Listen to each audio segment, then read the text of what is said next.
Topic number 4 থেকে আমরা আজকে শুরু করি। শিরোনামটা হচ্ছে preparation of stock for combing. Preparation বলতে বোঝানো হচ্ছে প্রস্তুতি। আর প্রিপারেশন অফ স্টক, স্টক বলতে এখানে বোঝানো হচ্ছে ফিড ম্যাটেরিয়ালকে। যেহেতু কম্বার চ্যাপ্টার নিয়ে আলোচনা, তো সেহেতু বোঝাই যাচ্ছে যে অবশ্যই এখানে কম্বার মেশিনের হচ্ছে আ যেই ফিড ম্যাটেরিয়াল অর্থাৎ ল্যাপের কথা বোঝানো হচ্ছে। প্রিপারেশন অফ স্টক, স্টক বলতে কম্বারের ফিড ম্যাটেরিয়াল। তার মানে কম্বারের ফিড ম্যাটেরিয়ালটা আমরা যখন তৈরি করব তখন কি, কি জিনিস আমাদের মাথায় রাখতে হবে? এই সংক্রান্ত বিষয়ে হচ্ছে ২-১ টা কথা আ এখানে আমি তুলে ধরার চেষ্টা করছি। প্রথমত এই টপিকটার মধ্যে ২ টা দিক। একটা দিক আমরা আগে থেকেই জানি। সেটা হচ্ছে যে আমরা যখন কম্বারে ফিড ম্যাটেরিয়াল হচ্ছে ফিড দিব, ম্যাটেরিয়ালকে ফিড দিব, তখন হচ্ছে অবশ্যই আমরা স্লাইভার হিসেবে কোনো ম্যাটেরিয়ালকে ফিড করব না। ফিড করার জন্য আমাদের হচ্ছে অবশ্যই ম্যাটেরিয়ালটাকে শীট ফর্মে অর্থাৎ ল্যাপ আকারে আমাদেরকে ফিড দিতে হবে। এই জিনিসটা কিন্তু আমরা একদম ১ম দিকে কম্বার চ্যাপ্টার যখন আমরা পড়ি, তখন কম্বার চ্যাপ্টারের একদম ১ম দিকে হচ্ছে আমরা এটা পড়ে আসছিলাম। যে আমাদেরকে যদি কোনো একটা ফিড দিতে হয় কম্বারে, তাহলে অবশ্যই আমরা ফিড দিব হচ্ছে আ স্লাইভার মোটেও দেওয়া যাবে না, আমাদেরকে ল্যাব দিতে হবে। তো কি জন্য স্লাইভার দেওয়া যাবে না, আর কি জন্য ল্যাব দিতে হবে এটা আমি তখনও ব্যাখ্যা করেছিলাম। আজকে আবার একটু মনে করে দেওয়ার চেষ্টা করি। স্লাইডের ক্ষেত্রে তোমরা নিশ্চয়ই স্লাইডে হচ্ছে নিচের ডান দিকের যেই ডায়াগ্রামটা আছে আমি কার্সর দিয়ে দেখানোর চেষ্টা করছি। এটা দেখতে পাচ্ছ। তো এখানে আ উপরের যেই নীল দাগ এটা হচ্ছে টপ নিপার আর নিচের এই দাগটা হচ্ছে বটম নিপার। এটা নিশ্চয়ই বুঝতে পারছো তোমরা। আরেকটা হচ্ছে দেখানো হয়েছে যে স্লাইভার যদি আমরা আ ফিড দেই, স্লাইভার যদি ফিড দেই তাহলে হচ্ছে কি ঘটনা ঘটতে পারে? শীট আকারে অর্থাৎ ল্যাপ আকারে ফিড দিলে কি ঘটনা ঘটবে? এটা বইতে আঁকা নাই। আমি তোমাদেরকে হচ্ছে আ ক্লাসে লেকচারের মধ্যে লেকচার খাতা দেখবা আঁকা আছে, বইতে আঁকা নাই। এখানে কেবলমাত্র দেয়া আছে যে স্লাইভার আকারে যদি আমরা দেই তাহলে কি ঘটনা ঘটবে। স্লাইভার আকারে যদি আমরা ফিড দেই কমবারে তাহলে যেটা হবে আ যে স্লাইভার গুলা টপ নিপার এবং বটম নিপারের মাঝখানে যখন তাদেরকে গ্রিপ করা হবে তখন এখানে যেরকম আমরা ঠিক স্লাইডের মধ্যে দেখতে পাচ্ছি যে টপ নিপার এবং বটম নিপারের সাথে অধিকাংশ ক্ষেত্রেই আ ফাইবারের ট্রু কনট্যাক্ট তৈরি হচ্ছে না।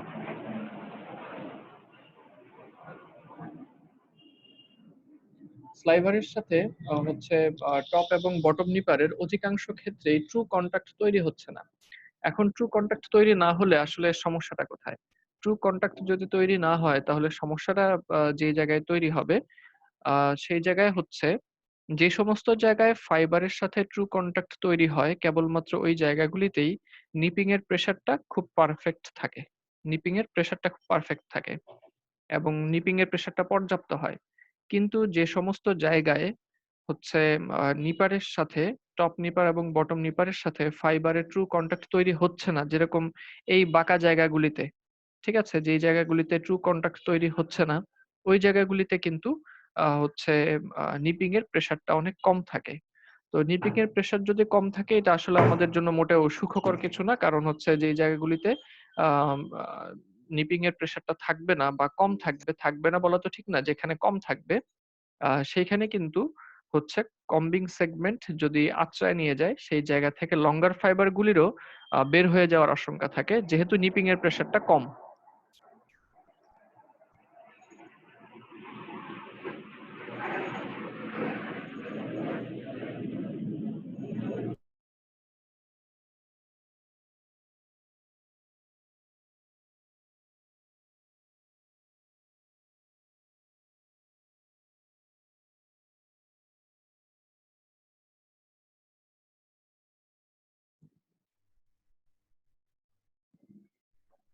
তোমাদের হয়তো হচ্ছে প্লেনের আওয়াজে বেশ সমস্যা হচ্ছে। কেন জানি আমাদের এখানে এই সময়টায় খুব মানে জঙ্গি বিমান উড়াউড়ি করে। ওদের মনে হয় কোয়ারেন্টাইন বলে কিছু নাই। আচ্ছা, তো যেটা বলছিলাম আরকি যে টপ নিপার এবং বটম নিপার। টপ নিপার এবং বটম নিপারের ক্ষেত্রে যে সমস্ত জায়গায় ট্রু কনট্যাক্ট থাকবে সে সমস্ত জায়গায় নিপিং প্রেসটা পারফেক্ট হবে। আর যে সমস্ত জায়গায় ট্রু কনট্যাক্ট থাকবে না সেই জায়গায় যেহেতু নিপিং প্রেশারটা ভালো থাকে না, লঙ্গার ফাইবারও বের হয়ে যেতে পারে। এইজন্য আমরা স্লাইভার হিসেবে দেই না। কারণ স্লাইভার দিলে খুব অল্প পরিমাণ ফাইবারই ট্রু কনট্যাক্টে থাকে। আর যদি আমরা এটাকে ল্যাপ হিসেবে দেই তাহলে দেখা যায় যে অনেক বেশি সংখ্যক ফাইবার, অধিকাংশ ফাইবারই টপ এবং বটম নিপারের সাথে ট্রু সারফেস কনট্যাক্টে থাকে। এইজন্য আ কমবারের জন্য আমরা যদি ফিড ম্যাটেরিয়ালকে প্রিপেয়ার করি, এটা হচ্ছে ১ম পয়েন্ট যে আমাদেরকে অবশ্যই ফিড ম্যাটেরিয়ালকে যখন আমরা প্রিপেয়ার করব, তখন অবশ্যই আমাদেরকে বেছে নিতে হবে যে স্লাইভার আকারে বেছে নিলে চলবে না। অবশ্যই ল্যাপ আকারে আমাদেরকে ফিড দিতে হবে। এটা হচ্ছে ১ম পয়েন্ট। আর ২য় পয়েন্ট যেটা, সেটা হচ্ছে ল্যাপের মধ্যে থাকা ফাইবারের প্যারালেলাইজেশনটা কেমন হওয়া উচিত?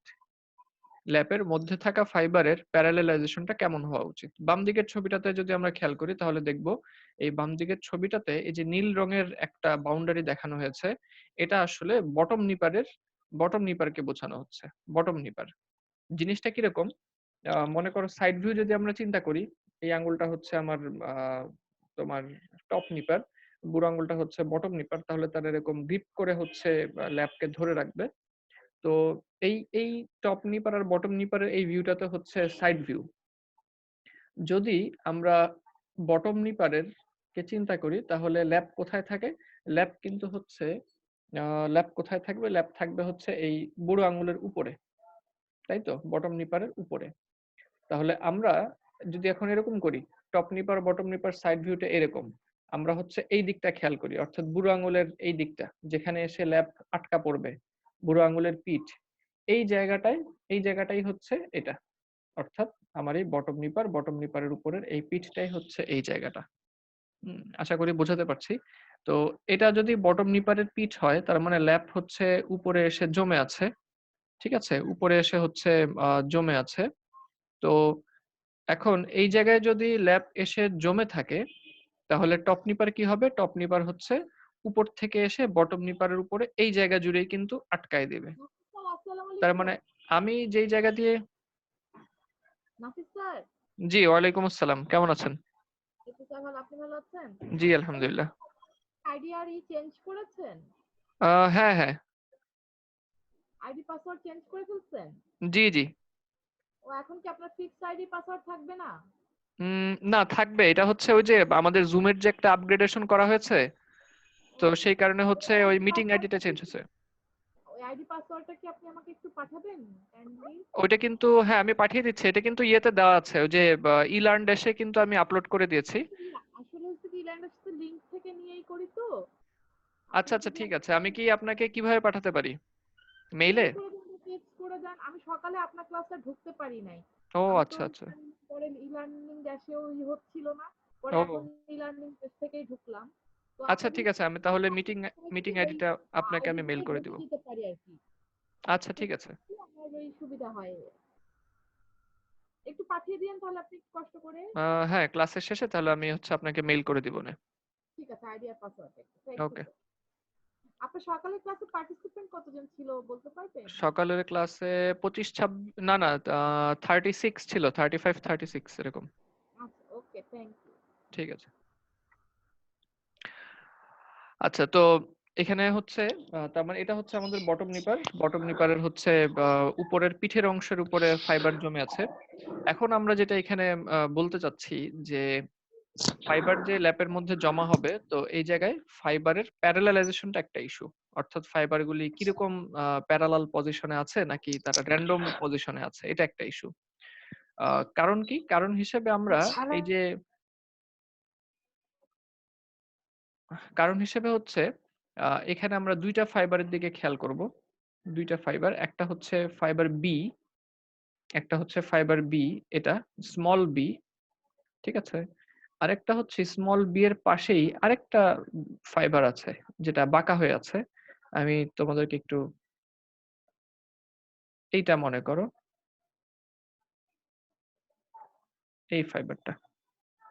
একটা হচ্ছে স্মল ফাইবার বি, আ আরেকটা হচ্ছে এই অ্যারো চিহ্নওয়ালা। আচ্ছা আমরা ওটাকে বরঞ্চ সি নাম দিয়ে দেই। এটার নাম হচ্ছে ফাইবার সি। তাহলে বি এবং সি এই দুইটা ফাইবারের দিকে যদি আমরা খেয়াল করি, দেখো বি ফাইবারটা কিন্তু এমনিতেই স্মল লেংথের ফাইবার। তো টপ নিপার যদি উপর থেকে নেমে এসে গ্রিপ করে, তখন টপ নিপার কিন্তু এই লাইন বরাবর, আমি কার্সার যে দিক দিয়ে দেখাচ্ছি, এই লাইন বরাবর এসে সমস্ত ফাইবারগুলোকে গ্রিপ করে ফেলবে, উপর থেকে আসবে যেহেতু। তো যখন আটকে ফেললো, তখন কিন্তু বি নাম্বারটা সে এমনিতেই হচ্ছে টপ আর বটম নিপারে গ্রিপিং এর বাইরে, যেহেতু শর্টার লেংথের ফাইবার। এই কারণে বি নাম্বার ফাইবারটা কিন্তু সে হচ্ছে তার দৈর্ঘ্য ছোট হওয়ার কারণে সে এমনিতেই বাদ পড়ে যাবে। এটা আমাদের পুরানো কথা, এটা আমরা বুঝি। কিন্তু সি নাম্বার ফাইবারের কথা চিন্তা করো, সি নাম্বার ফাইবারটা কিন্তু সে হচ্ছে লঙ্গার ফাইবার কিন্তু। এবং আরেকটা বিষয় হলো, সি নাম্বার ফাইবারটা যদি প্যারালাল থাকতো, সি নাম্বার ফাইবারটা যদি প্যারালাল থাকতো, তখন কিন্তু সি নাম্বারের ফাইবারটা দেখো, সে যদি প্যারালাল থাকতো, তাহলে সে কিন্তু ঠিকই টপ আর বটম নিপারের মাঝখানে আটকা পড়ে যেত, তাই না? আমি হচ্ছে সি নাম্বার ফাইবারটার যে লেংথ, এই লেংথ যদি বরাবর প্যারালাল করে আঁকি, তাহলে কিন্তু মোটামুটি এরকমই লেংথ পাওয়া যায়। তাহলে সি নাম্বার ফাইবারটা প্যারালাল হলে কিন্তু সে ঠিকই টপ আর বটম নিপারের গ্রিপিং এর মাঝখানে পড়ে যেত, এবং এই ফাইবারটাকে কিন্তু আমাদের হারাতে হতো না। কিন্তু সি নাম্বার ফাইবার যেহেতু যেহেতু সি ফাইবারটা প্যারালাল পজিশনে নাই, বরঞ্চ র্যান্ডম ওরিয়েন্টেশনে আছে, এই কারণে কিন্তু সে দৈর্ঘ্য বড় হওয়া সত্ত্বেও, এই ফাইবারটা টপ আর বটম নিপারের গ্রিপিং এর মধ্যে আসতে পারলো না, এবং সি নাম্বার ফাইবারটাকে কিন্তু আমরা হারায় ফেলবো, কম্বিং করলেই সি নাম্বার ফাইবারটাকে আমরা হারায় ফেলবো। সুতরাং এটাও একটা প্রিপারেশনের ক্ষেত্রে এটাও একটা ইস্যু, যে আমাদের ফাইবারের হচ্ছে প্যারালেলাইজেশনটা যেন হচ্ছে মডারেট লেভেলের থাকে, মডারেট লেভেলের থাকে।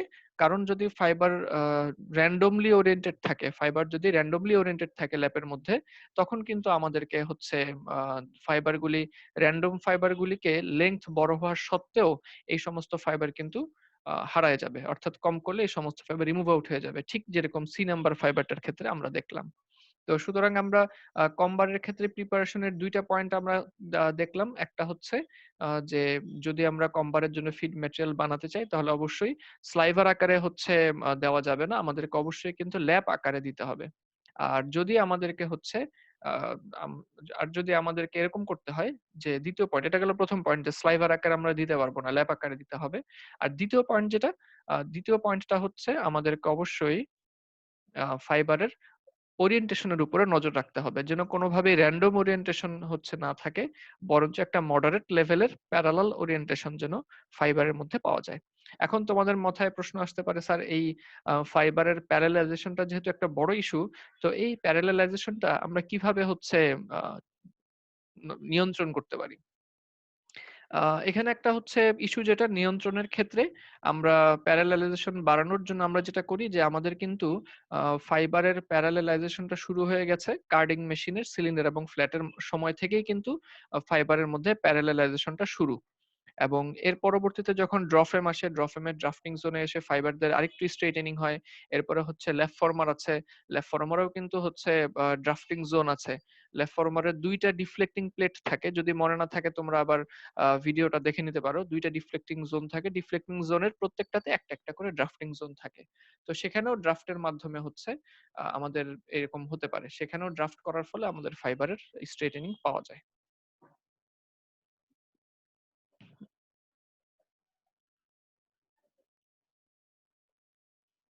আচ্ছা, কমল ঘোষ মিষ্টি বানাইতে বানাইতে মনে হয় ও কাইল হয়ে গেছে। হ্যাঁ, ও জিজ্ঞেস করতেছে যে স্যার আমি ঢুকতে রেকর্ড। পারতেছিলাম না স্যার, আপনার আইডি চেঞ্জ হয়েছে স্যার, মিটিং আইডি পাসওয়ার্ড ও কোনোটা মিলছে না। আচ্ছা, কিন্তু এটা তো আমরা প্রথম ক্লাসে বলে দিছি যে আমাদের রেকর্ডেড ভিডিওগুলা ইউটিউব চ্যানেলে আপলোড করে দেয়া, প্রথম না দ্বিতীয় ক্লাসে বলে দেওয়া হয়েছে। ও স্যার নোটিস করি নাই ওইটা স্যার, ও সরি। আচ্ছা, ঠিক আছে। হ্যাঁ, তোমার মিষ্টি বানানো কেমন চলতেছে? এখন তো দুধের দাম অনেক সস্তা নাকি? না স্যার, সব তো অফ। সব তো off? ও, হ্যাঁ দেখো স্যার। এই ব্যক্তিগত উদ্যোগে যদি তুমি দুধ সংগ্রহ করতে পারো, এলাকায় প্রান্তিক পর্যায়ের খামারিরা কিন্তু দুধ নিয়ে খুবই মানে বিপর্যয়ে আছে, আমি দেখলাম। দুধ কেনার কেউ নাই। জি, জি স্যার। হ্যাঁ, ডিবে জি তোমাদের স্যার, বড় আমাদের এলাকা দিয়ে দুধ হ্যাঁ, বিক্রি মানে বিক্রি করতে পারতেছে না, ইস, খুব কম দামে। সবাই আসলে কষ্টের মধ্যে। তো ডিপ ফ্রিজ থাকলে দেখো দুধ বেশি করে কিনে রেখে অল্প দামে রেখে দিতে পারো, পরে আমাদের কম দামে মিষ্টি সাপ্লাই দিতে পারবা। ঠিক আছে কমল, তুমি ততদিন হচ্ছে পর্যন্ত এটা প্রিজার্ভ করে রাখা যাবে না তো স্যার? রাখা যাবে না। এই একটা আমি বুঝলাম না, মিষ্টি যে কেমনে বানায়। বগুড়ার লোকজনরা দেখলাম ওরা কখনোই মানে দই নিয়ে বগুড়া থেকে ঢাকা পর্যন্ত আসতে পারে না, রাস্তাতেই নষ্ট হয়ে যায়। এটা কিন্তু না না তোমার স্যার, এটা নিয়ে যাওয়া যায় স্যার, স্যার নিয়ে যাওয়া যায়। হ্যাঁ, আমিও তো আমার মনে হয় যে নিয়ে যাওয়ার কথা। না না স্যার, আমি নিজেই নিয়ে গেছি স্যার ঢাকা পর্যন্ত স্যার, ও আচ্ছা, তোমার দুইজনে বাড়ি ছিল। বগুড়া। জি আমিও স্যার। আমিও অনেকবার নিয়ে গেছি স্যার। তাই ঠিক আছে, তাহলে আমরা অপেক্ষায় থাকলাম। জি স্যার, অবশ্যই। জি স্যার। অনেকবার আমি টাকা দিতে চাইছিলাম স্যার আমার জন্য পার্সোনালি নিয়ে আসার জন্য, কিন্তু আচ্ছা, ওই হ্যাঁ কোনোভাবে নিয়ে আসে নাই, নষ্ট হয়ে যাবে, রোদ এই বেশি না, এটা মানে। আসল জিনিস হচ্ছে যে এটার ওজন থাকে, তো এই বাসে মিষ্টি টিষ্টি নিয়ে ওঠা আবার হচ্ছে সামলানোটা স্যার একটু মুশকিল। স্যার আমি স্যার বাসায় থেকে গেলে স্যার মানে হাতে 3-4টা ব্যাগ থাকে স্যার, এর ভিতরে যদি স্যার দই নেই, ওই হুম। সরাটা স্যার মাঝখানে পড়ে ভেঙে যাবে স্যার। হ্যাঁ হ্যাঁ, এটা একটা জিনিস যে এটা আসলে বহন করার সমস্যা আমার কাছে যেটা মনে হয়। হ্যাঁ স্যার, স্যার অনেক ডেলিকেট স্যার, আবার স্যার দইগুলো চুয়ে চুয়ে স্যার আমার পুরো একটা জুতা নষ্ট হয়ে গেছিল স্যার একবার। তাই নাকি? ও, জি এরপরে স্যার। তুমি আনা ছেড়ে দিছো? স্যার অমনই স্যার আর কি, আচ্ছা সারি আচ্ছা, নাই স্যার, মাঝে মধ্যে নিয়ে যাই আর কি। ঠিক আছে কমল, তুমি হচ্ছে ইউটিউব চ্যানেল থেকে নিয়ে নিও পরে। ওইখানে তোমার প্লে লিস্টে দেখবা তোমার সেকশনের নামে আলাদা প্লে লিস্ট তৈরি করে দেওয়া। ঠিক আছে, হোমে গেলে কিন্তু খুঁজে পাবা না, তোমারটা খুঁজে পাবা না। তো হচ্ছে তুমি ইয়েতে দেখবা, এই তোমার প্লে লিস্টে গেলে দেখবা যে তোমার সেকশনের জন্য আলাদা প্লে লিস্ট আছে, ওই প্লে লিস্ট থেকে দেখে নিবা। আচ্ছা স্যার, আচ্ছা ঠিক আছে, আচ্ছা, থ্যাংক ইউ। আচ্ছা, তাহলে আমি পরবর্তী টপিকে। আচ্ছা, এইখান থেকে কোনো প্রশ্ন আছে? আমি মোটামুটি আলোচনাটা শেষ করে ফেলছি, এই দুইটা পয়েন্টই বলার ছিল। ল্যাব প্রিপারেশনের ক্ষেত্রে স্লাইভার দেওয়া যাবে না, শীট দিতে হবে, আর একটা হচ্ছে মডারেট লেভেলের প্যারালেলাইজেশন থাকতে হবে। এই দুইটা পয়েন্টই আসলে, এই দুইটা পয়েন্টকে আমি ব্যাখ্যা করার চেষ্টা করছি। এটা নিয়ে কোনো স্যার প্রশ্ন আছে? শীটে কি স্যার মানে এই যে র্যান্ডম ফাইবার গুলো থাকে না শীটে? হ্যাঁ অবশ্যই থাকে, এটা একটা মজার জিনিস। আমি কিন্তু বলেছি যে মডারেট লেভেলের প্যারালেলাইজেশন থাকতে হবে। বিষয় আসলে কি, প্যারালেলাইজেশনটা যেমন হচ্ছে না থাকলে সমস্যা, আবার বেশি থাকলেও সমস্যা। জি না স্যার। থাকলে সমস্যা হচ্ছে এই যে লঙ্গার ফাইবারটা আমাদের বাদ পড়ে যাচ্ছে, আর যদি বেশি থাকে তাহলেও সমস্যা হয়। আর স্যার, স্যার তাইলে কি স্যার মানে শীটটা আর ল্যাব, স্যার তো স্যার ল্যাব নিলেও কোনো সমস্যা হবে না স্যার? আসলে শীট বলতে তো ল্যাপই, ফাইবারকে যখন আমরা শীট আকারে হচ্ছে রাখি অবশ্যই, তখনই জি সেটা স্যার। আমরা ল্যাব বলি, দুইটা একই জিনিস। জি স্যার, ঠিক আছে, লেগেছিলাম। আচ্ছা, আর যদি প্রশ্ন না থাকে তাহলে আমি হচ্ছে পরবর্তী টপিকের দিকে চলে যাই। আমাদের পরবর্তী টপিকটা কোনটা? তাহলে আমাদের টপিক নাম্বার 4 হয়ে গেছে। আমরা হচ্ছে টপিক নাম্বার 5, যেটা 5 এটা হচ্ছে আমরা স্কিপ করে যাচ্ছি। আপাতত আমাদের সিলেবাসে এটা নাই। টপিক নাম্বার 5টাকে আমরা পড়াচ্ছি না, মানে পরীক্ষার সিলেবাসে টপিক নাম্বার 5টা থাকবে না, এটা আমরা স্কিপ করে যাচ্ছি। আমরা চলে যাব হচ্ছে topic number 6 A, influence of the combing operation on quality. এই টপিক নাম্বার 6 এ আমরা চলে যাচ্ছি।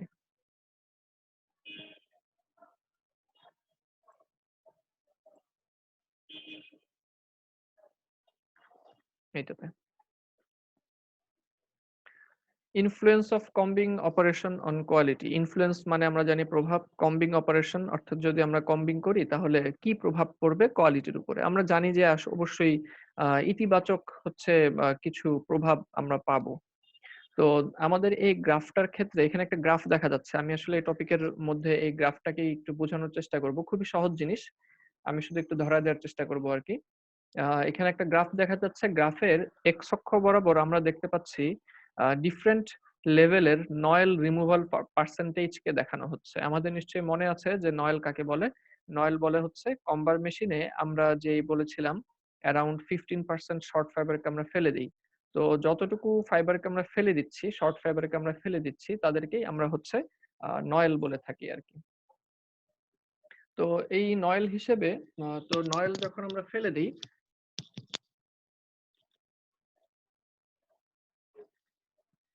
সেই ফেলে দেওয়া ফাইবারটাকে আমরা হচ্ছে ওয়েস্ট বলি, এবং ওই ওয়েস্টটাকে আমরা নয়েল বলে থাকি। তো কম্বার মেশিনের যে ওয়েস্ট সেটাকে আমরা নয়েল বলি। এখন এক্স অক্ষ বরাবর দেখো ডিফারেন্ট ফাইবারের পার্সেন্টেজ দেওয়া আছে, যে 5%, 10%, তারপর হচ্ছে 15%, 20%, এটা। আর ওয়াই অক্ষ বরাবর দেওয়া হচ্ছে ইমপ্রুভমেন্ট অফ ইয়ার্ন কোয়ালিটি, অর্থাৎ ইয়ার্ন কোয়ালিটির কতটুকু ইমপ্রুভমেন্ট ঘটলো।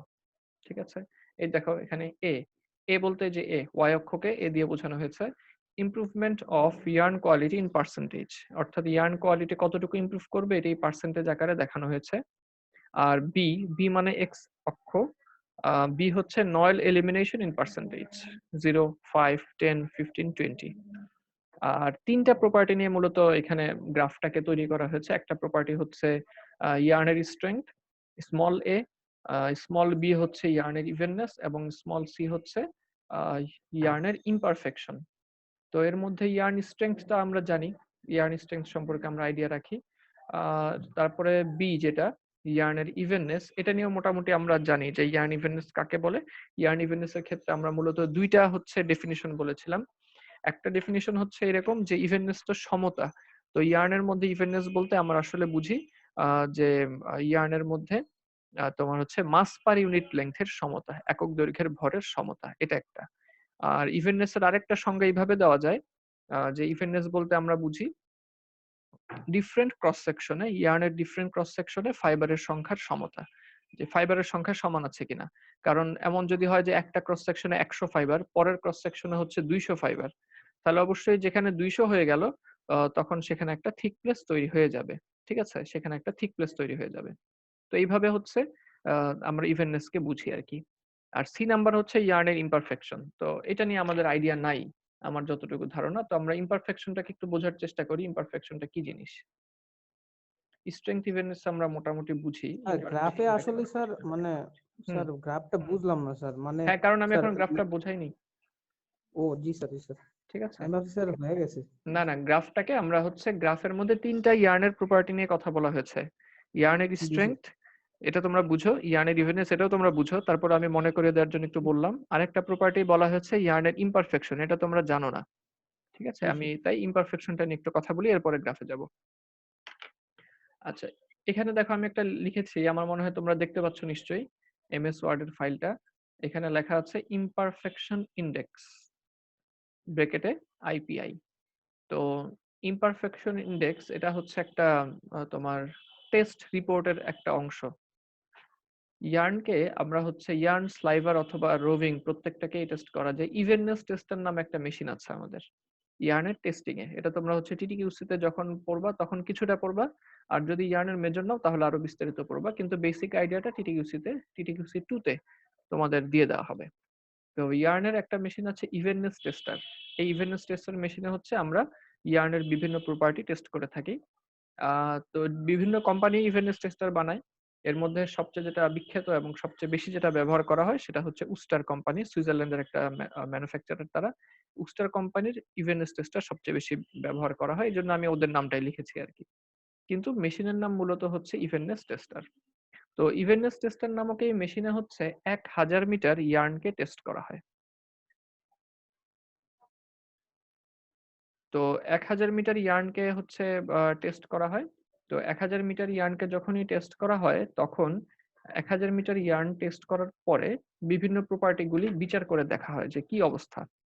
তো সব সময় অবশ্য 1000 মিটার টেস্ট করা হয় না, সময় বাঁচানোর জন্য অনেক সময় 400 মিটারও টেস্ট করা হয়, কিন্তু রেজাল্টটাকে 1000 মিটারে কনভার্ট করেই দেখানো হয়। অর্থাৎ আমি যদি 1000 মিটার টেস্ট না করে 400 মিটারও টেস্ট করি তাহলেও রেজাল্টটাকে প্রকাশ করা হবে 1000 মিটারের সাপেক্ষে। তো এরপরে বেশ কিছু প্রপার্টি, এর মধ্যে একটা আছে ইমপারফেকশন ইন্ডেক্স। ইমপারফেকশন ইন্ডেক্স হচ্ছে 3 ধরনের ফল্টের সম্মিলিত সংখ্যা। 3 ধরনের ফল্টের সম্মিলিত সংখ্যা। কি কি ফল্ট? একটা হচ্ছে থিক প্লেস, একটা হচ্ছে থিন প্লেস, এবং আরেকটা হচ্ছে ন্যাপস। এই 3 ধরনের ফল্ট কতবার আসলো, 3 ধরনের ফল্ট কতবার আসলো সেটাই হচ্ছে ইয়ার্নের ইমপারফেকশন ইন্ডেক্স। যেমন হচ্ছে আমরা এরকম হতে পারে। এখন থিক প্লেস তো আসলে তোমার এটা অনির্দিষ্ট ব্যাপার। কেন অনির্দিষ্ট ব্যাপার? কারণ যদি আমরা স্টেপল ইয়ার্ন বানাই তাহলে কিন্তু 100% ইভেন ইয়ার্ন বানানো কখনোই সম্ভব না। অবশ্যই ইয়ার্নের কোথাও থিক এবং কোথাও থিন এগুলা থাকবেই। তো কোথায় ঠিক হলে একটুখানি 19 থেকে 20 ঠিক হয়ে গেলে বা থিন হয়ে গেলেই যদি আমরা সেটাকে ফল্ট হিসেবে কাউন্ট করি তাহলে এটা মোটেও গ্রহণযোগ্য হবে না। তখন দেখা যাবে পুরো ইয়ার্নের মধ্যে শুধু ফল্ট এবং ফল্ট এবং ফল্ট। তো যেহেতু স্টেবল ইয়ার্ন আমাদেরকে অবশ্যই হচ্ছে ফল্ট বাছাই করতে হবে যখন ফল্টটা খুব ডিস্টার্বিং কিছু একটা হবে, বা তোমার হচ্ছে ভিজুয়ালি সেটা ভিজিবল হবে তখন সেটাকে আমরা একটা ফল্ট হিসেবে কাউন্ট করব। ইভেননেস টেস্টার যেটা করে যে কোনো একটা ইয়ার্ন তার মধ্যে দিয়ে যখন যায়, আমি একটা ইয়ার্ন মনে করো আঁকার চেষ্টা করি। যেহেতু স্টেবল ইয়ার্ন আঁকবো সেহেতু অবশ্যই আমি এটাকে ইভেন আঁকার কোনো চেষ্টাই করব না। আমি এটাকে ইচ্ছাকৃতভাবে খুবই আনইভেন আঁকার চেষ্টা করব বোঝানোর সুবিধার্থে। তো মনে করো একটা ইয়ার্ন আমি আঁকার চেষ্টা করছি।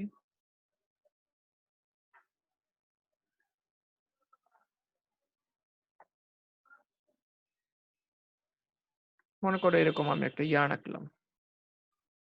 তো স্টেপল ইয়ার্ন এজন্য আমি ইচ্ছাকৃতভাবে প্রচুর থিক প্লেস এবং থিন প্লেস এঁকেছি। যদি ফিলামেন্ট ইয়ার্ন হতো তখন নিশ্চয়ই কোনো ধরনের থিক এবং থিন প্লেস থাকতো না, এটা তোমরা জানো। যদি ফিলামেন্ট ইয়ার্ন হয়, ফিলামেন্ট ইয়ার্নের ইভেননেস 100%। এখন ইভেননেস টেস্টারের মধ্যে যখন এই ইয়ার্নটা যাবে তখন হবে কি, হ্যাঁ শর্ট স্টেপ হলে বেশি থিন বা হ্যাঁ, থিক। হ্যাঁ অবশ্যই শর্ট। আমি তো এটা তোমাদেরকে প্রথম দিকেই বলেছিলাম, ফাইবারের লেংথ যত কম হবে ইভেননেস তত খারাপ হবে। না, ঠিক আছে, শর্ট স্টেপল মানে স্টেপল বলছেন তো এর জন্য স্যার একটু হ্যাঁ জানলাম। স্টেপল মানে যে কোনো স্টেপল লেংথ আর কি। তুমি যদি মনে করো জুটও কিন্তু স্টেপল, তাই না? তো তার মানে জি জুট স্যার। ইয়ার্নের মধ্যেও তুমি হচ্ছে আনইভেনেস খুঁজে পাবা। ফ্ল্যাক্স হচ্ছে মিডিয়াম লেভেলের, তো না ফ্ল্যাক্স হচ্ছে লং, তো ফ্ল্যাক্সের মধ্যেও তুমি আনইভেনেস অবশ্যই খুঁজে পাবা। কিন্তু কটন যেহেতু শর্ট জি স্যার। স্টেপল, কটনের মধ্যে আরো বেশি থাকবে। লেংথ যত জি স্যার। কমাবো তত বেশি হচ্ছে আনইভেনেস থাকবে। জি আচ্ছা, স্যার। এখন ইভেননেস টেস্টারের মধ্যে ইয়ার্ন যাওয়ার পরে সে করবে কি, এটার একটা এভারেজ থিকনেস খুঁজে বের করবে। তো আমি হচ্ছে মনে করো একটা এভারেজ থিকনেস হিসেবে আমি একটা ডট লাইন দিয়ে এভারেজ থিকনেসটাকে বোঝানোর চেষ্টা করছি। মনে করো ইভেননেস টেস্টার অ্যানালাইসিস করে সে এই এভারেজ থিকনেসটাকে বের করলো।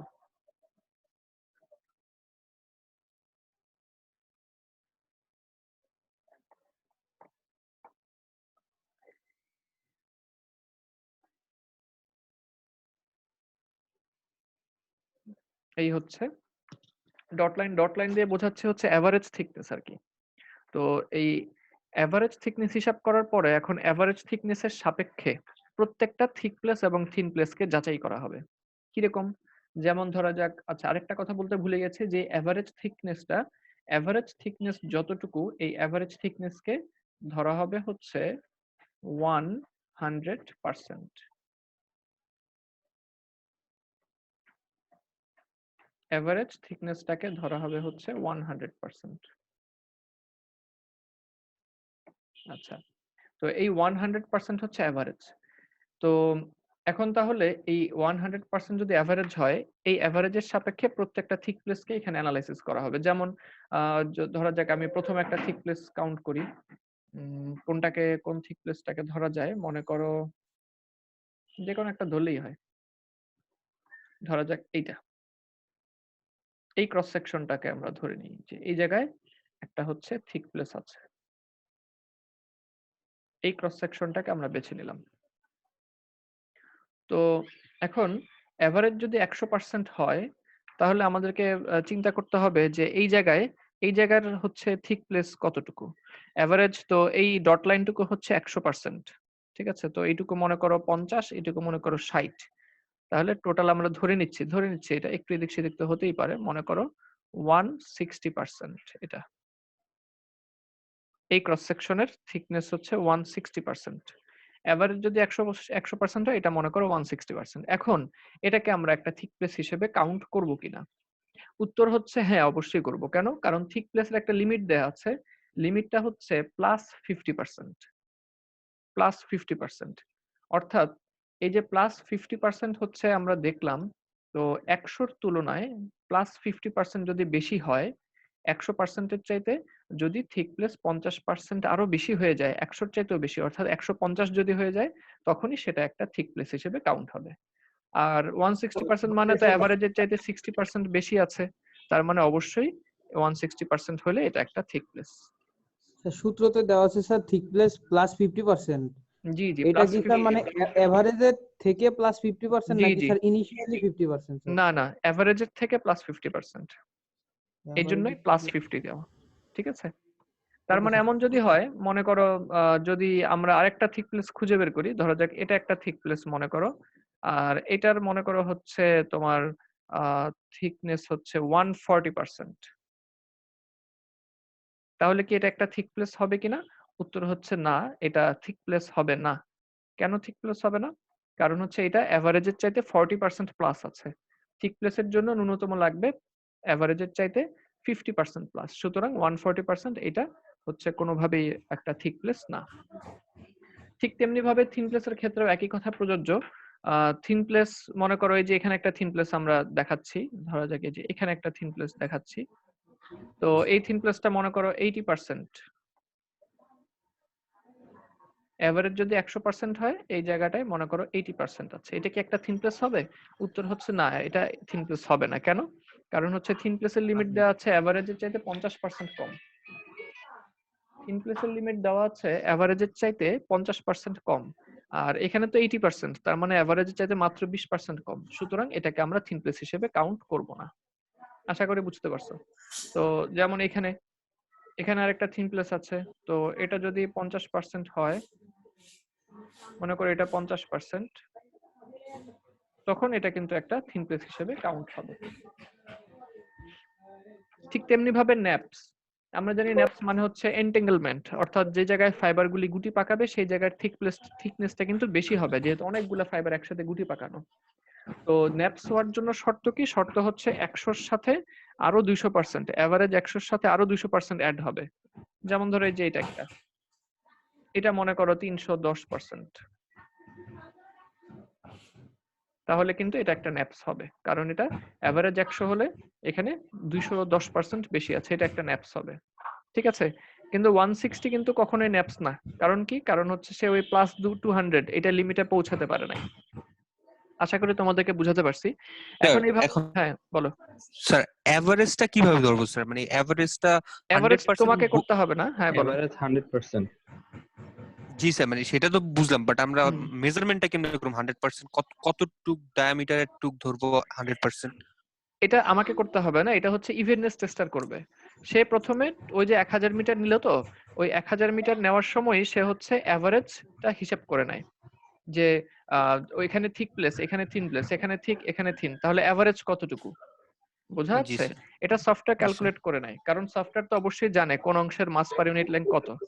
দুইটা পদ্ধতিতে সে হিসাব করে, একটা অপটিক্যাল মেথড আর একটা হচ্ছে ক্যাপাসিট্যান্স মেথড। দুইটা পদ্ধতিতে সে হিসাব করে। তো দুইটা পদ্ধতিতে হিসাব করলে সে যেহেতু জানে কোথায় থিক কোথায় থিন, ঠিক তেমনি জি ভাবে স্যার। সে এটাও জানে ক্যালকুলেট করে যে এভারেজ কতটা হবে।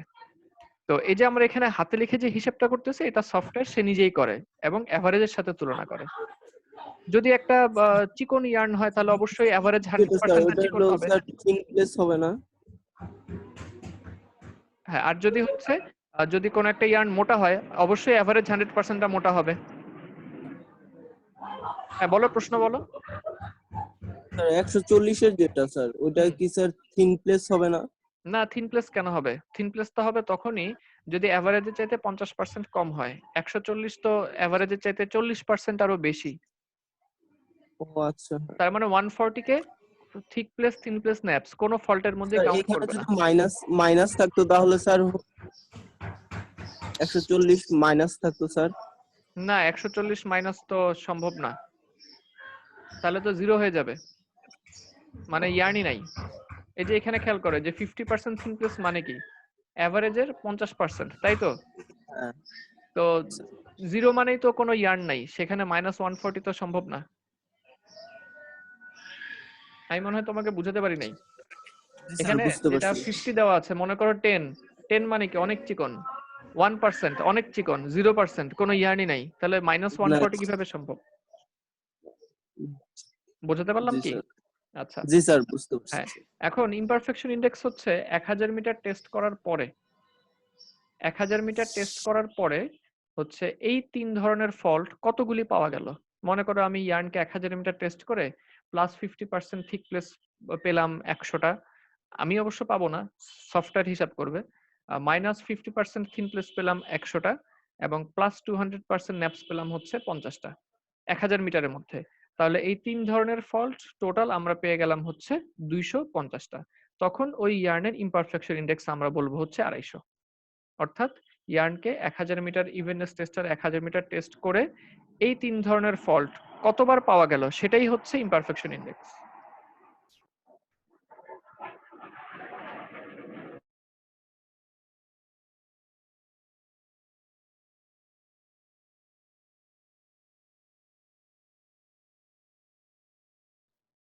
তাহলে ইমপারফেকশন ইনডেক্স কাকে বলে এটা আমরা বুঝলাম কি? কোনো প্রশ্ন আছে ইমপারফেকশন ইনডেক্স নিয়ে? স্যার আমার একটা কোশ্চেন ছিল স্যার। হ্যাঁ বলো। Sir thick place, thin place আর ন্যাপ স্যার তিনবারই স্যার এটা ক্যালকুলেশন করলেই স্যার আমরা ইমপারফেকশন ইন্ডেক্সটা কি পাবো, নাকি এক একটা থিক প্লেসের ক্ষেত্রে 2-3 বার ক্যালকুলেশন করতে হবে আর কি? 2-3 বার মানে? মানে থিক প্লেসের স্যার আমরা তো স্যার, আপনি তো থিক প্লেস মেজার করলেন দুই জায়গায়, মানে দুই জায়গায়, এক জায়গায় হয়েছে আর এক জায়গায় হয় না। হুম, দুই জায়গায় যদি হয়, মানে থিক প্লেস যদি দুই জায়গায় পাওয়া যায়, তাহলে ওই দুই জায়গাটা কাউন্ট হবে না এক জায়গাটা? ইয়ার্নের 1000 মিটারের মধ্যে প্রত্যেকটা ইঞ্চিকেই টেস্ট করা হবে, ঠিক আছে? প্রত্যেকটা জি স্যার। ইঞ্চিকেই টেস্ট করা হবে এবং সে গুণে দেখবে যে কয়টা থিক প্লেস পাওয়া গেল। যেমন এখানে আমরা 2টা থিক প্লেস পেয়েছি, 160 একটা, 310 একটা, 2টা পেলাম, ঠিক জি আছে? স্যার। এভাবে অনেক জায়গা আমি গুনি নাই, যেমন এই জায়গাটা গুনি নাই, কিন্তু সফটওয়্যার যখন হিসাব করবে সে প্রত্যেকটা ইঞ্চিকেই অ্যানালাইসিস করবে। অ্যানালাইসিস করে সে বের করবে যে টোটাল কতগুলি পাওয়া গেল, সেই সংখ্যাটাই হচ্ছে imperfection index. Thank you sir.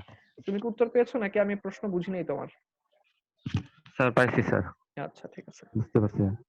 আর কারো কোনো প্রশ্ন থাকলে বলতে পারো, নয়তো আমরা হচ্ছে মূল গ্রাফের দিকে চলে যাই। আমরা আসলে ইমপারফেকশন ইনডেক্সটা বোঝার জন্যই ছিল। ঠিক আছে, প্রশ্ন না থাকলে আমি এই ছবিটা মুছে ফেললাম।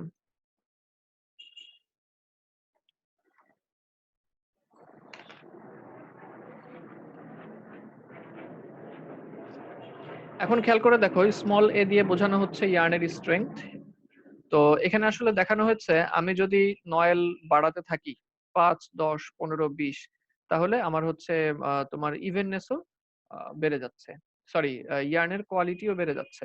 তো স্ট্রেংথের ক্ষেত্রে স্ট্রেংথের গ্রাফ দেখো, যে স্ট্রেংথের গ্রাফ হচ্ছে এই নীল রঙেরটা, নীল রঙের ডট লাইন।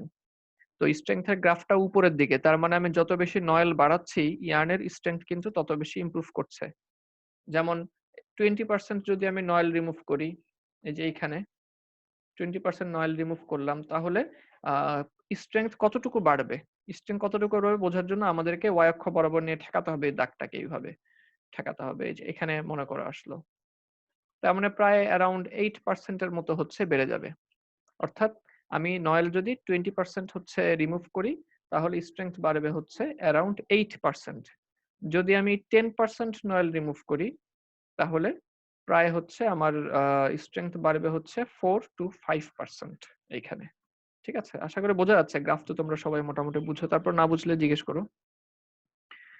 স্মল বি দিয়ে বোঝানো হচ্ছে ইয়ার্নের ইভেননেস। তো ইভেননেস এর গ্রাফটা হচ্ছে যে কালো রঙের ডট দিয়ে বসানো, এই যে ডট ডট কালো রঙের ডট, এটাও কিন্তু ঊর্ধ্বমুখী। অর্থাৎ নয়েল যত রিমুভ করব ইভেননেস তত বাড়বে। হ্যাঁ, কারণ ওয়াই অক্ষের দিকে তো কোয়ালিটির ইমপ্রুভমেন্ট দেওয়া, অর্থাৎ ইভেননেস তত ইমপ্রুভ করবে। তো আমি যদি 20% নয়েলকে রিমুভ করতে পারি, তাহলে ইভেননেস কতটুকু বাড়বে দেখার জন্য আমাদেরকে ওয়াই অক্ষ বরাবর যেতে হবে, এই যে এখানে আসতে হবে। 18% এর মতো হচ্ছে আমাদের ইভেননেস বেড়ে যাবে যদি আমরা আপ টু 20% পর্যন্ত হচ্ছে নয়েলকে রিমুভ করতে পারি, তাহলে 18% পর্যন্ত হচ্ছে আমার কোয়ালিটি ইমপ্রুভ করবে। আচ্ছা, আর যদি হচ্ছে 10% যদি তোমার ইয়ে হয়, 10% যদি হচ্ছে নয়েল রিমুভ করে, তাহলেও এদিকে প্রায় 10% এর মতো হচ্ছে ইভেননেস বেড়ে যাচ্ছে। সুতরাং স্ট্রেংথ এবং ইভেননেস দুইটাই কিন্তু কিছুটা উন্নতি হয় যত বেশি আমরা হচ্ছে নয়েল রিমুভ করব। সবচেয়ে বড় যেই আমরা প্রভাবটা দেখতে পাই সেটা হচ্ছে ইমপারফেকশনের ক্ষেত্রে, যেটা আমরা মাত্রই পড়ে আসলাম। ইমপারফেকশনের ক্ষেত্রে, ইমপারফেকশন ইন্ডেক্সের ক্ষেত্রে দেখা যাচ্ছে এটা গ্রাফটা খুব বড় ধরনের একটা জাম্প করে। 20% নয়েল যদি আমরা রিমুভ করি, তাহলে অ্যারাউন্ড এই বরাবর আসবে 65% এর মতো হচ্ছে 65% এর মতো হচ্ছে আমাদের হচ্ছে ইমপারফেকশন ইমপ্রুভ করে। এখন ইমপারফেকশন কিন্তু সংখ্যাটা এইরকম, আমরা বলেছি থিক প্লেস, থিন প্লেস এবং ন্যাপস, এই তিন ধরনের ফল্টের সমষ্টি কিন্তু হচ্ছে ইমপারফেকশন। তাহলে এখন আমরা যদি বলি ইমপারফেকশন ইমপ্রুভ করা, তার মানে কি thick place, thin place, naps এগুলো বেড়ে যাওয়া? উত্তর হচ্ছে না, বরঞ্চ এখানে কমে ইমপারফেকশন, যাওয়া। হ্যাঁ ইমপারফেকশন ইমপ্রুভমেন্ট মানে হচ্ছে ইমপারফেকশন কমে আসবে, 65% কমে আসবে। অর্থাৎ আমরা যদি 20% হচ্ছে নয়েলকে রিমুভ করতে পারি, তাহলে অ্যারাউন্ড 65% এর মতো আমাদের হচ্ছে ইমপারফেকশন কমে আসবে, এটাই বলা হচ্ছে। আর যদি 10% নয়েল রিমুভ করি, তাহলে কত? তাহলে তাহলে কত অ্যারাউন্ড 40 এর কাছাকাছি, মনে করো 37 38 এইরকম, 37 থেকে 38, ঠিক আছে, এরকম 37 থেকে গ্রাফগুলো এইভাবে হবে আর কি। তো 37 থেকে 38% এর মতো হচ্ছে আমরা পাবো, এরকম হবে আর কি গ্রাফগুলা।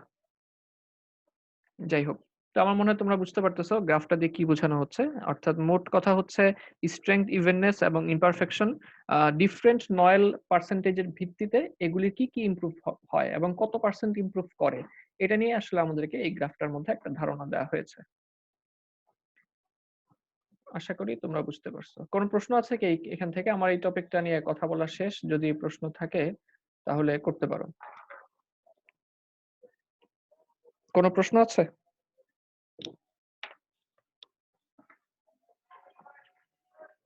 স্যার নয়েল জিনিসটা স্যার বুঝি না স্যার, একটু আরেকবার। আচ্ছা, তোমরা কি কেউ বলতে পারবে নয়েল কি? তোমরা একটু কেউ বলে দাও নয়েল বলতে কি বোঝানো হচ্ছে। জি স্যার। হ্যাঁ বলো। স্যার আমরা যে স্যার ওই যে ফেব্রিক ফাইবার থেকে যেসব স্যার ওয়েস্টেজ গুলো আমরা রিমুভ করি স্যার, হুম হুম। ওসব রিমুভ ওয়েস্টেজ গুলোকে স্যার নয়েল বলা হয় স্যার। হ্যাঁ, যে কোনো মেশিন থেকে?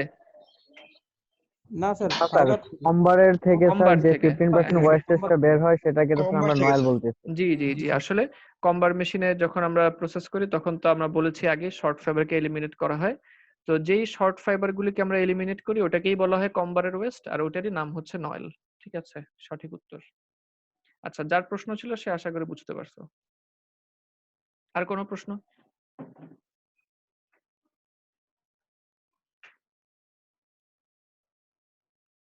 আর কোনো প্রশ্ন নাই? ঠিক আছে, তাহলে আমরা হচ্ছে পরের টপিকে চলে যাই।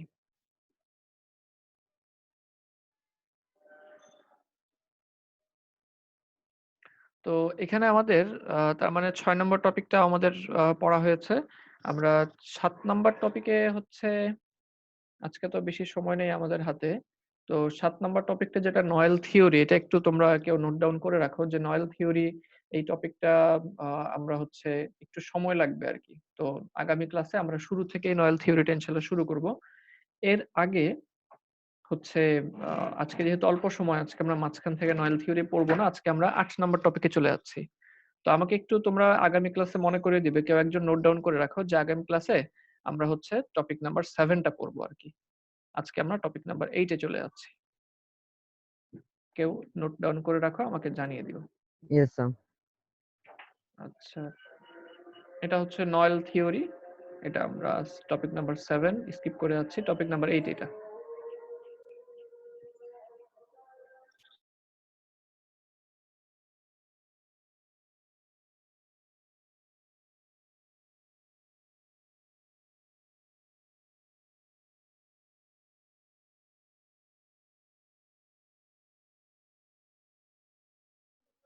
আজানের জন্য একটু বিরতি নিচ্ছি।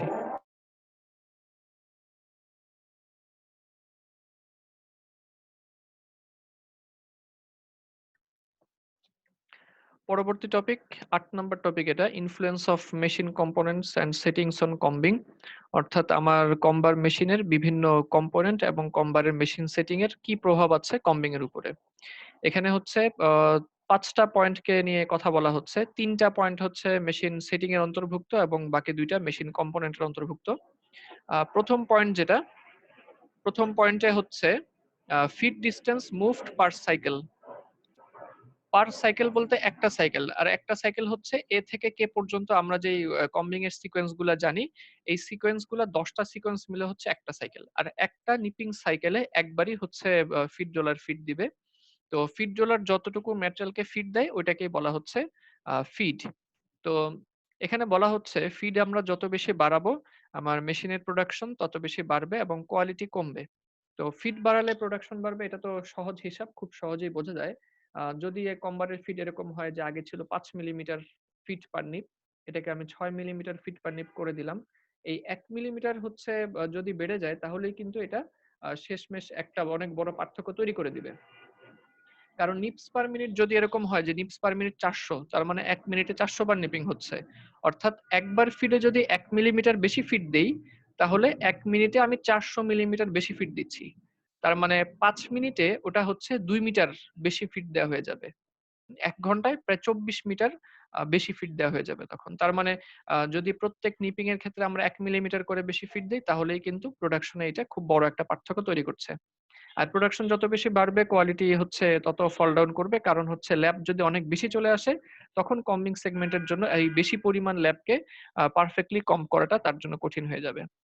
এরপরে হচ্ছে টাইপস অফ ফিড। ফিডের ২ ধরনের টাইপ হতে পারে। একটা হচ্ছে ফরওয়ার্ড ফিড এবং হচ্ছে আরেকটা ব্যাকওয়ার্ড ফিড। তো ফরওয়ার্ড ফিড মানে হচ্ছে নিপার্স ফরওয়ার্ড সিকোয়েন্সের সময়, অর্থাৎ নিপাররা ফরওয়ার্ড পজিশনে যাচ্ছে সেই সময় যদি হচ্ছে ফিড রোলার ফিড দিয়ে দেয় তখন তাকে আমরা বলবো ফরওয়ার্ড ফিড। আর নিপার্সরা যখন ব্যাকওয়ার্ডে আসে, নিপার্স ব্যাকওয়ার্ড সিকোয়েন্সে নিপার্সরা যখন ব্যাকওয়ার্ডে আসতে থাকে তখন যদি ফিড রোলার ফিড দেয় তখন সেটাকে আমরা বলবো হচ্ছে ব্যাকওয়ার্ড ফিড। তো এখানে আরো একটা ইস্যু লেখা আছে যে যদি ফরওয়ার্ড ফিড হয় তাহলে প্রোডাকশন বেশি পাওয়া যাবে, আর যদি ব্যাকওয়ার্ড ফিড হয় তাহলে কোয়ালিটির দিক থেকে ভালো আউটপুট পাওয়া যাবে কিন্তু প্রোডাকশনের দিক থেকে ছাড় দিতে হবে। ৩ নাম্বার পয়েন্টে বলা হচ্ছে ডিটাচমেন্ট সেটিং। এটা আমাদের জন্য নতুন টপিক। ডিটাচমেন্ট সেটিং মানে হচ্ছে আমরা নিশ্চয়ই ডায়াগ্রামটা এখানে দেখতে পাচ্ছি কার্সর ফলো করে। নিপার থেকে ডিটাচিং রোলারের মধ্যবর্তী দূরত্ব, বা আরেকটু নিখুঁতভাবে বললে এভাবে বলা যায় নিপার থেকে ডিটাচিং রোলারের সর্বনিম্ন দূরত্ব। কারণ হচ্ছে নিপাররা মোটেও তাদের জায়গায় ফিক্সড থাকে না। নিপার্স ফরওয়ার্ডের সময় সামনের দিকে চলে আসে, নিপার্স ব্যাকওয়ার্ড সিকোয়েন্সের সময় সে পিছনের দিকে চলে আসে। তো নিপার্সরা যখন মোস্ট ফরওয়ার্ড পজিশনে থাকে তখনই কিন্তু নিপারের সাথে ডিটাচিং রোলারের দূরত্বটা সর্বনিম্ন হয়। তো সেই সর্বনিম্ন দূরত্বকেই বলা হচ্ছে ডিটাচমেন্ট সেটিং। আর এটার আউটপুটও লেখা আছে যে ডিটাচমেন্ট সেটিং যদি আমরা বেশি রাখি তো তখন নয়েল পার্সেন্টেজও বেশি পাওয়া যায়, আর ডিটাচমেন্ট সেটিং যদি আমরা কমিয়ে দিই তখন এর বিপরীতে নয়েল পার্সেন্টেজও হচ্ছে কম পাওয়া যাবে। ৪ নম্বর টপিকে বলা হচ্ছে number of points on the comb. Number of points on the comb, এখানে কম্ব বলতে আসলে সার্কুলার কম্ব না, বরঞ্চ কম্বিং সেগমেন্টকে বোঝানো হয়েছে। এই যে এখানে আমরা এখানে কম্বিং সেগমেন্টের একটা ডায়াগ্রাম অ্যাটাচ করে দেওয়া আছে, ছবি অ্যাটাচ করে দেওয়া আছে। এই কম্বিং সেগমেন্টকেই আলাদা করে সার্কুলার কম্বের উপরে নিয়ে বসানো হয়। নাম্বার অফ পয়েন্টস বলতে বোঝানো হচ্ছে যে এই কম্বিং সেগমেন্টের গায়ের ওয়্যারের সংখ্যা কত।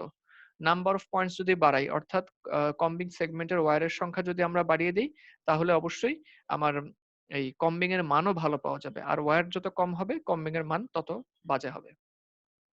Topic number 5, depth of penetration of top comb. অর্থাৎ টপ কম্ব আমাদের নিশ্চয়ই মনে আছে যে এখানে এই নীল রঙের যেই কম্বটা দেখা যাচ্ছে এটাই টপ কম্ব, এবং এই সাদা রঙের যেই শীট দেখা যাচ্ছে এটা হচ্ছে আমাদের ল্যাব। আমাদের নিশ্চয়ই মনে পড়ে যে ডিটাচিং স্টেপের আগেই টপ কম্ব উপর থেকে নেমে এসে এই ল্যাবটাকে হচ্ছে একদম গেঁথে ফেলবে। তো এটাকেই বলা হচ্ছে ডেপথ অফ পেনিট্রেশন, অর্থাৎ টপ কম যে ল্যাবটাকে সে গেঁথে ফেলবে, পেনিট্রেট করবে, ডেপথ কেমন হওয়া উচিত? উত্তর হচ্ছে অবশ্যই টপ কমকে ল্যাবটাকে একদম গেঁথে ফেলতে হবে। ল্যাবটাকে একদম গেঁথে ফেলতে হবে। যদি এরকম হয় পুরোপুরি গাঁথে নাই, ল্যাপের উপরের অংশেই কেবলমাত্র টপ কম আছে, তাহলে কিন্তু শুধুমাত্র উপরের অংশটাই কম হবে, নিচের অংশটুকুকে আর কম করা কিন্তু ভালোভাবে সম্ভব হবে না। অর্থাৎ অবশ্যই আমি যদি পারফেক্ট কম্বিং চাই তাহলে টপ কমকে অবশ্যই একদমই ল্যাবটাকে পুরোপুরি গেঁথে চলে যেতে হবে। এই হচ্ছে আমাদের টপিক নাম্বার 5। টপিক নাম্বার 6 যেটা পিচিং, এটা আমরা আপাতত অ্যাভয়েড করে যাচ্ছি। এটা আমাদের সিলেবাসেও দেখবা লেখা হয় নাই, এটাকে আমরা অ্যাভয়েড করছি। 5টা পয়েন্টের উপরে এই আলোচনাটা থাকলো। নেক্সট ক্লাসে আমরা টপিক নাম্বার 7 নয়েল থিওরি থেকে শুরু করব।